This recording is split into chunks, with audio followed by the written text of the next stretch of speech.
Wagner, pastora Nádia, obrigada por essa oportunidade, né?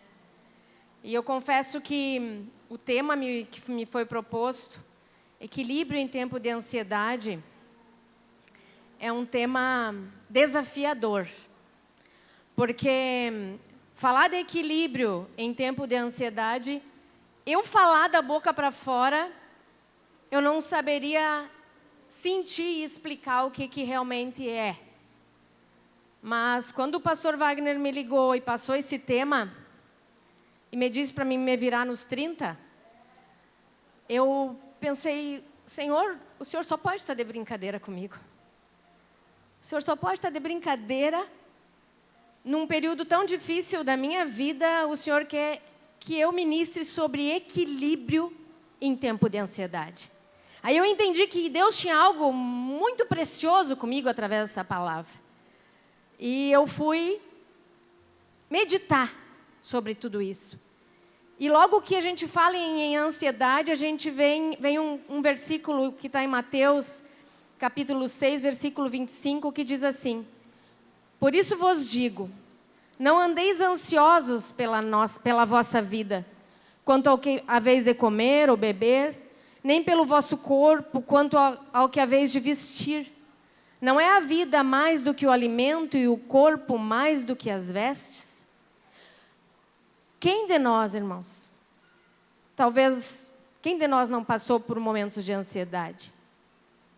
E quantas vezes esse versículo foi recitado por nós, líderes, para os obreiros, para os amigos, para a nossa família? Quantas vezes nós lembramos dele quando alguém veio até nós e disse, eu estou passando por um momento difícil? E a gente recitou esse versículo, mas só Deus sabe como é que nós estávamos naquele momento. Onde a gente disse para ele, não lança, né, sobre Deus toda a ansiedade. Ou não andeis ansiosos por coisa alguma. Só Deus sabe como é que nós estávamos naquele momento. E eu digo só Deus porque nós como líderes de igreja, e a gente muitas vezes não quer falar para ninguém, não quer demonstrar o sentimento que a gente passa. Porque às vezes a gente pode pensar assim, não, eles podem pensar que a gente não acredita no que Deus nos deixou na palavra dele. A gente não acredita em tudo que já aconteceu, de tantos homens que vivenciaram milagres, de tudo que Deus fez. E a gente muitas vezes parece que se tu falar que tu está passando por aquele momento, as pessoas vão dizer, poxa, mas tu não é crente? Tu não é cristão? Como é que tu está passando por um momento desses tão difícil? Como é que tu está em desequilíbrio? Como é que a ansiedade está tomando conta da tua vida? E nós sabemos que ela existe. E ela é desafiadora. E ter um equilíbrio quando nós passamos por um momento de ansiedade não é nada fácil. Nada fácil. Tamanha batalha que muitas vezes nós enfrentamos. Vivemos em tempo de muita pressão, de incertezas e de muita cobrança. A ansiedade se tornou um problema comum. Mas Deus deseja que nós vivamos em equilíbrio, confiando nele e não nas nossas próprias forças.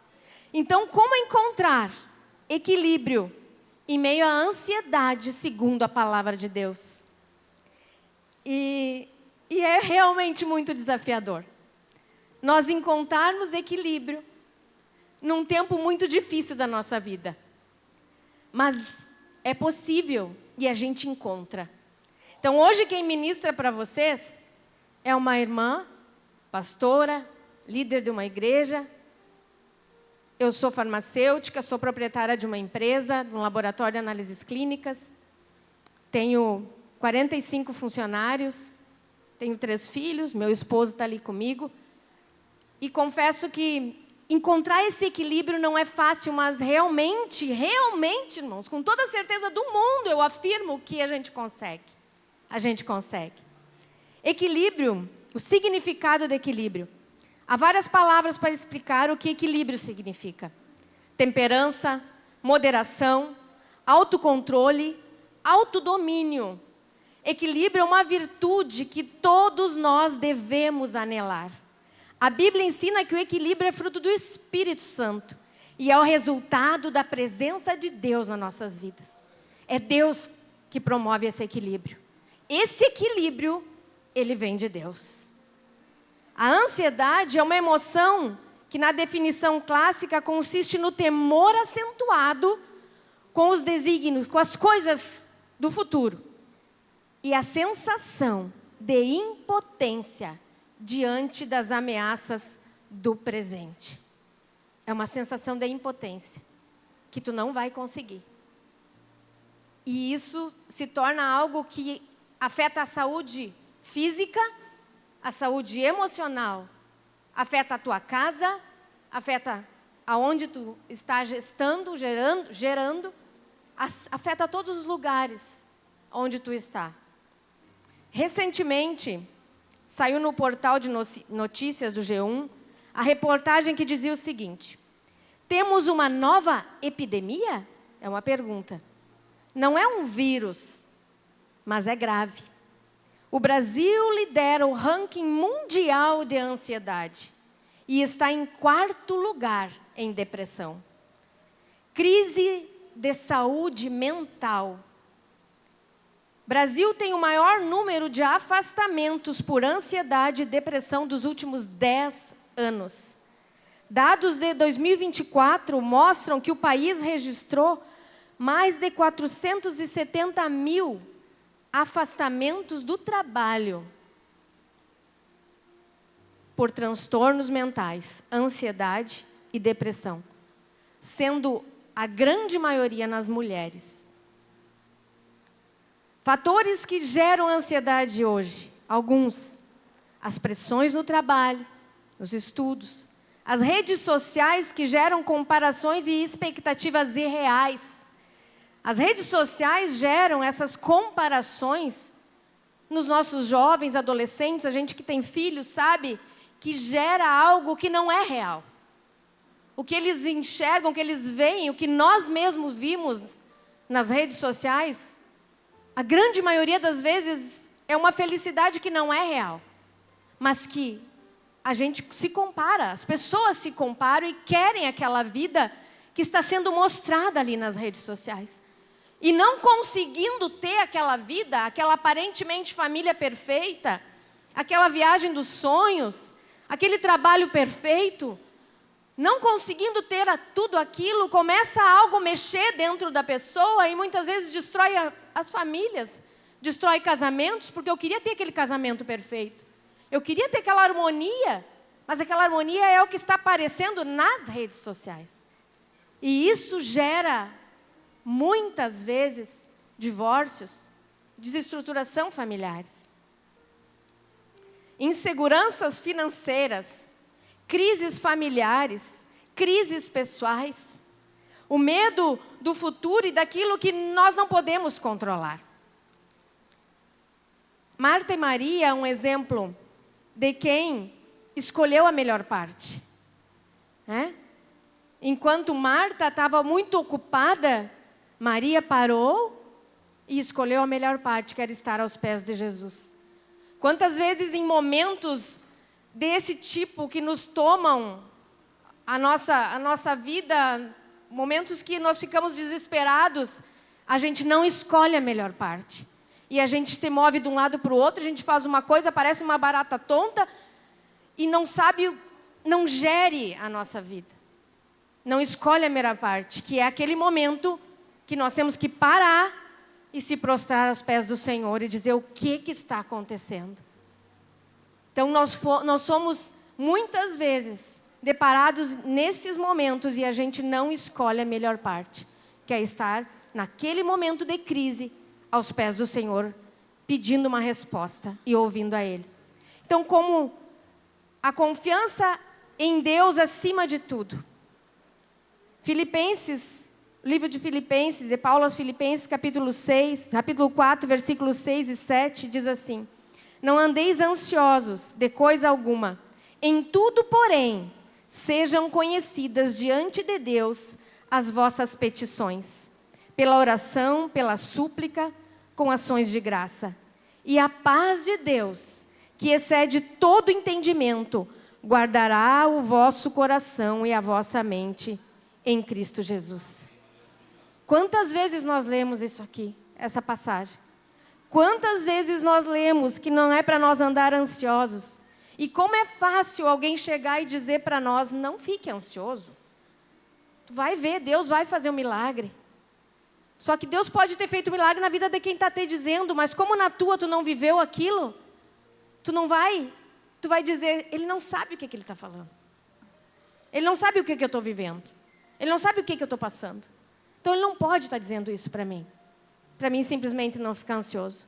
Ele não sabe como está a minha estrutura. Mas isso é uma decisão nossa, irmãos.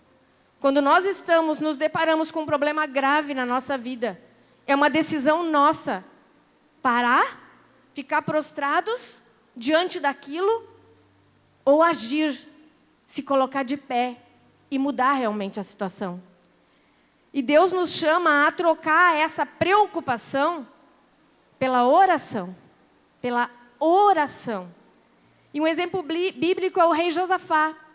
E eu amo 2 Crônicas 20, e já ministrei mais de uma vez sobre ele, porque diante de um grande problema que surgiu para aquele rei, uma grande ameaça que surgiu para ele, ali diz que ele tomou a decisão de orar, né? Mas eu acredito que quando veio a notícia que foi dada dos servos que estavam vindo contra ele, um exército imenso e forte, eu acredito que ele deva ter levado um grande susto. Veio uma notícia ruim. Que decisão tomar? Ele não simplesmente na hora disse, convoca todo o povo, nós vamos orar. O choque veio, a notícia veio. E nós, quantas vezes nos deparamos com uma notícia que naquele primeiro momento, a gente leva um choque tão grande que nos paralisa. E que nós não sabemos o que fazer diante daquela notícia que nos foi dada. Pode ser uma notícia de uma doença grave. Pode ser uma notícia que afetou a tua família, o teu orçamento familiar, a tua empresa, o lugar que tu trabalha. Mas que decisão tomar diante de uma notícia grave? O rei tomou a melhor decisão que ele poderia tomar. Ele clamou e chamou todo o povo para a oração. Ele tomou a decisão certa naquele momento, onde um problema estava instalado e ele tinha que resolver. Ele chamou o povo para orar. E Deus guerreou por ele. Deus tomou a decisão por ele. Então, diante de uma notícia grave, de uma situação difícil, irmãos, nós temos que orar. Nós temos que nos prostrar diante do Senhor, convocar quem tu tenha certeza que vai orar contigo e dizer, a notícia é grave, eu preciso que vocês me ajudem em oração. E orar, e colocar diante de Deus a situação grave. Buscar primeiro o reino de Deus. Mateus 6,33 diz, busquem, pois, em primeiro lugar o reino de Deus e a sua justiça. E todas essas coisas serão acrescentadas a vocês. Portanto, não se preocupe com o amanhã, pois o amanhã trará suas próprias preocupações. Basta a cada dia os seus próprios problemas. Essa passagem de Mateus, esses versículos de Mateus, nortearam minha vida durante os últimos meses.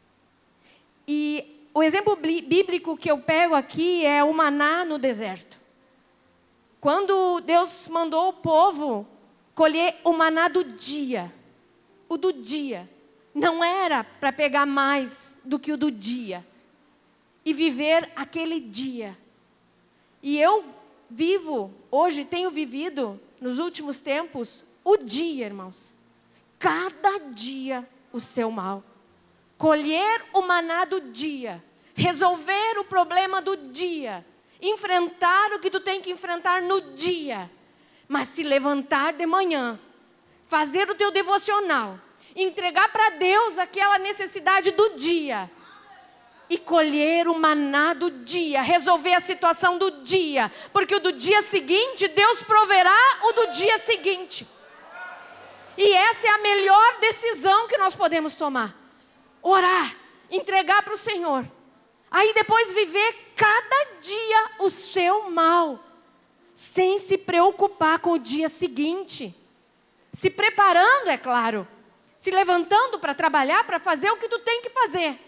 Mas deixar para Deus o dia seguinte e viver aquele dia.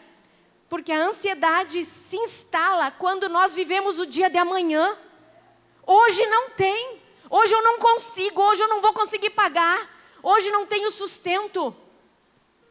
Para amanhã não vai ter, mas para hoje vai ter, porque Deus vai providenciar. Né? O versículo que já foi citado: eu elevo meus olhos para o monte, de onde me vem o socorro? O socorro vem do Senhor. E é isso que todas as manhãs eu clamo ao Senhor e digo: Senhor, eu elevo meus olhos para os montes. A minha casa é num lugar alto e eu enxergo as montanhas, os morros de Santa Maria. E eu olho assim e digo, clamo ao Senhor e digo: Senhor, eu entrego o meu dia. Eu elevo meus olhos para o monte porque está na tua palavra que o Senhor vai prover. Não é eu que estou dizendo, está na tua palavra. Se está na tua palavra, o Senhor é responsável, não sou eu. Eu tenho andado em obediência, eu tenho entregado a minha vida para te servir com toda a minha força. Então a palavra tem que estar dentro de mim e eu tenho que viver ela. Manter a mente ocupada com a palavra de Deus, e isso aqui é um ponto-chave. Filipenses 4, versículo 8 diz: finalmente, irmãos, tudo que é verdadeiro, tudo que é respeitável, tudo que é justo, tudo que é puro, tudo que é amável, tudo que é de boa fama, se há alguma virtude, se algum louvor existe, seja isso o que ocupe o pensamento de vocês. Seja isso que ocupe o nosso pensamento. Isso é muito importante, é chave para a nossa vida. O que está ocupando o nosso pensamento? Porque algo tão simples, irmãos, algo tão simples como manter a mente ocupada, pode ajudar a afastar a ansiedade da nossa vida. Porque, por causa de uma lei, uma das mais fundamentais reveladas pela psicologia, é absolutamente impossível para qualquer mente humana, por mais brilhante que ela seja, pensar em mais de uma coisa ao mesmo tempo. O mesmo acontece nas nossas emoções. Não é possível nós nos mantermos felizes e estimulados a fazer algo e simultaneamente deprimidos por causa das nossas preocupações e ansiedade. Um tipo de emoção elimina a outra. Então, o que tem ocupado a nossa mente? Nós estamos pegando as nossas preocupações, os nossos problemas diários, e temos vivido ali: eu tenho um problema, como é que eu vou resolver o problema? Eu tenho um problema. Ali afagando aquele problema. Esse versículo que eu li foi de Paulo aos Filipenses. Aonde que ele estava? Preso. Mas é considerada a epístola da alegria. Ele escreve as cartas cheio de fé e esperança, para que a sua mente estava firmada em Cristo. Então substitua os pensamentos ruins e negativos pelas promessas bíblicas. Leia e declare a palavra de Deus diariamente na tua vida. Diariamente. Porque nós temos que manter a nossa mente em Cristo, para manter ela ocupada. E não aquele problema que está nos definhando, aquele problema que está nos incomodando, tomar conta da nossa mente. Porque, como eu li, é impossível tu se manter alegre e triste ao mesmo tempo. Para te manter pleno, tu tem que manter a tua mente ligada ao Senhor. Aprender a descansar em Deus. Mateus 11, 28 diz assim: venham a mim todos os que estão cansados e sobrecarregados, e eu darei descanso a vocês. Tomem sobre vós o meu jugo e aprendam de mim, porque sou manso e humilde de coração, e vocês encontrarão descanso para a alma. Muitas vezes nós carregamos pesos que nunca Deus nos pediu para carregar. Jesus nos convida a entregar a Ele, a entregar as nossas preocupações e descansar no seu cuidado. Como já foi citado aqui, Elias, no deserto, depois de um grande momento de vitória, ele se sentiu exausto, cansado. E ele foi aonde? Para uma caverna. Mas nessa trajetória, Deus deu alimento, Deus deu água, Deus supriu o que ele precisava. E só depois, Deus falou com ele. Então, existe sim, momentos de equilíbrio que nós temos que ter na nossa vida. Trabalho, igreja, família, tem que existir um equilíbrio. Tem momentos de parar e descansar, tem momentos de trabalhar, tem momentos de estar em comunhão com os irmãos, mas em todos eles, nós temos que ter o nosso foco em Cristo.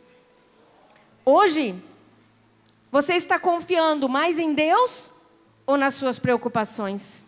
Hoje, nesse momento, como tu chegou até aqui? Como estão as preocupações na tua vida? Porque eu estava meditando, por muitas vezes, irmãos, nós confiamos muito mais nos médicos, né?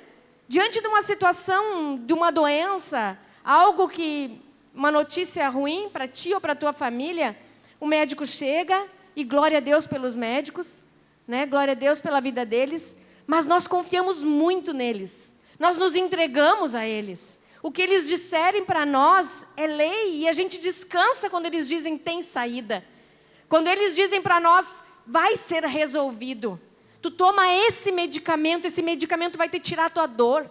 Tu toma isso, tu faz tal exame e isso vai acabar com a tua dor.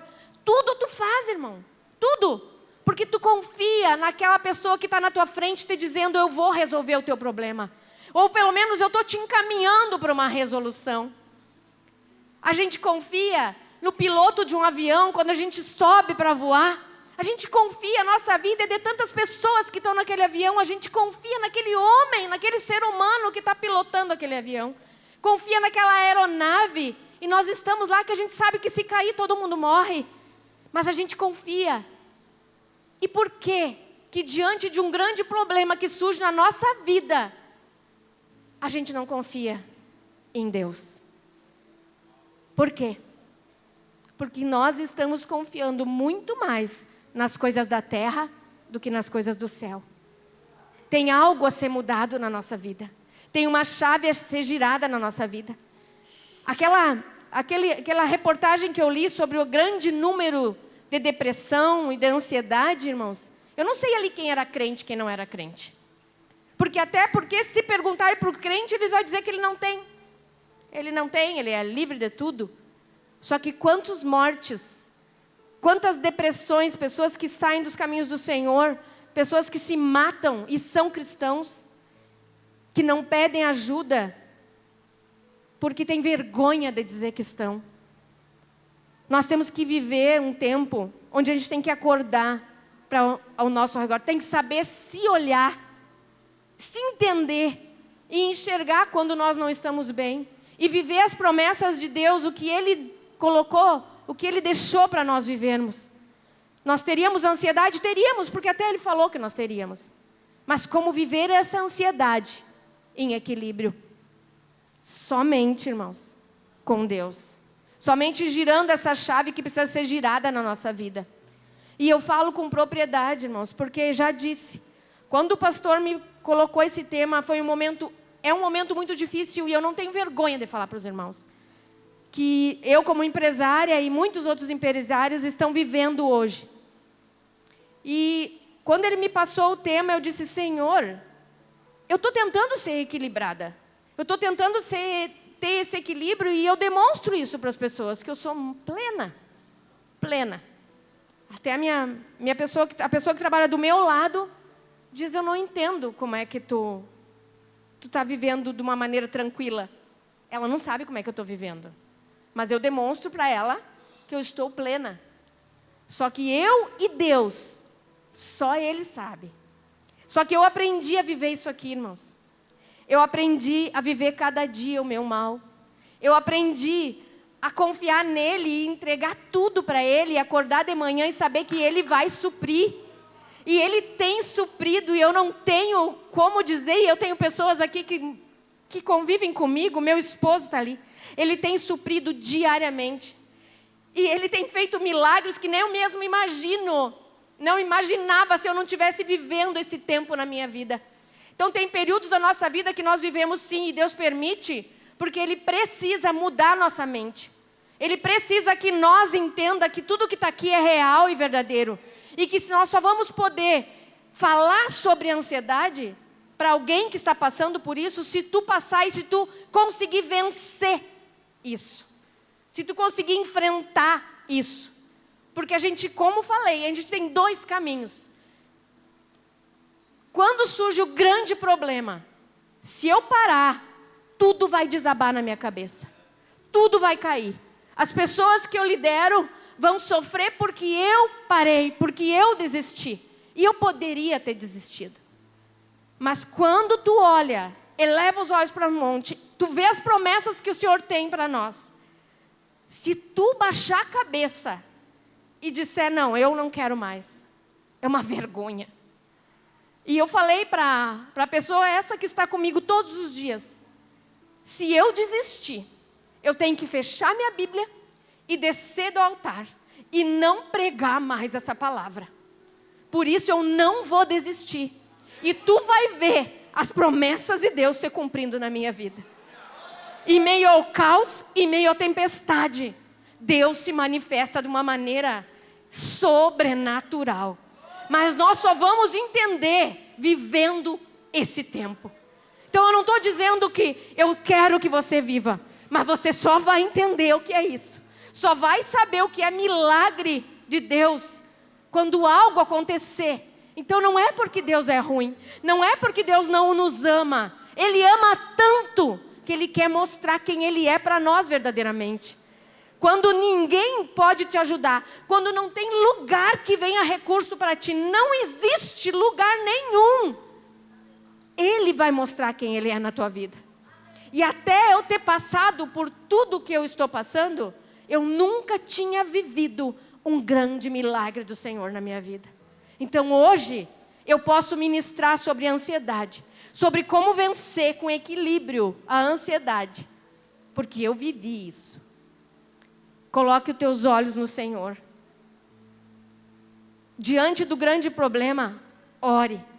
Viva cada dia o seu mal. Entregue a sua sobrecarga ao Senhor. É fácil? Claro que não é fácil. É decisão. É decisão. E tudo que já foi ministrado aqui pelos líderes, a gente vê que a gente tem que ter um equilíbrio emocional muito grande. Não podemos ter mimimi mais, nós temos que ser grandes pregadores, pastores e pastores, líderes maduros. E líder maduro tem equilíbrio em meio à ansiedade. Agradeço.